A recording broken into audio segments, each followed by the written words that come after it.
details on this now from Maurizio Geri, who is a former analyst on peace, security, and defense at the NATO Allied Command Transformation in the U.S., and he joins us now live from Brussels. Thank you so much, sir, for being with us on the program today.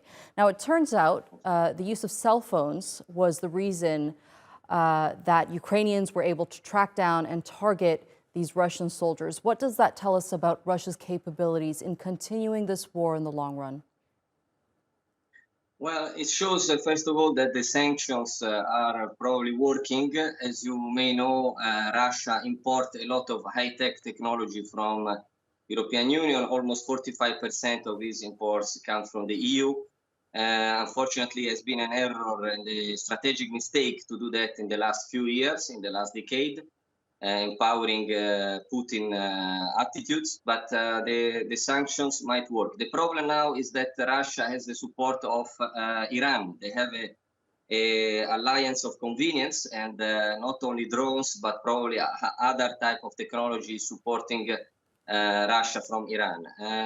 It shows also that the ability of Russia to control their own people on the ground is difficult. The fact that the draft has been started since September didn't work out very well, because the people that unfortunately lost their lives, they were mostly draft people. They were not the mercenaries of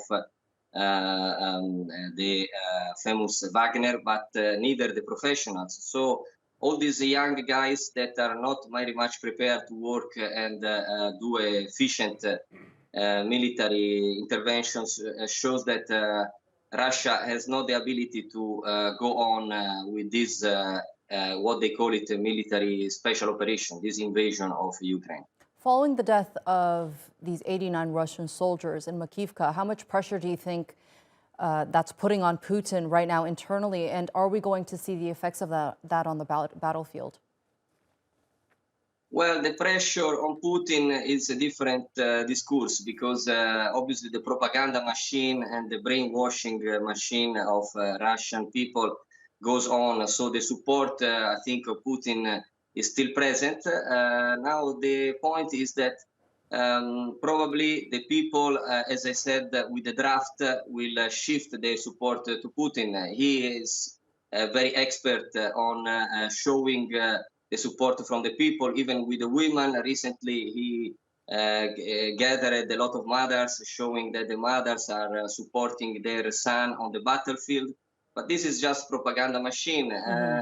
We have to think about that and see how this works in the future. But for now, his entourage, with the security support and all the military infrastructures that he has, shows that the support is still present, unfortunately, by the people that have been brainwashed. Right, and Turkish President Recep Tayyip Erdogan has taken on a mediator role, and we know that he's going to be speaking to both his Russian and Ukrainian counterparts today. Is there any chance that they'll discuss going to the negotiating table? I guess there is a chance. Turkish presidency show a great ability to support the cooperation among different sides, also with the grain deal.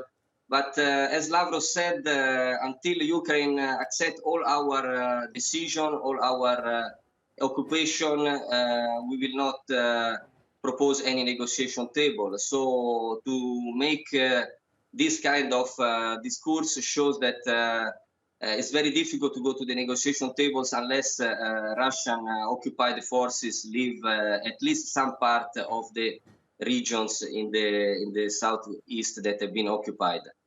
All right. Maurizio Geri, thank you so much for joining us here on the NewsHour and sharing that analysis with us.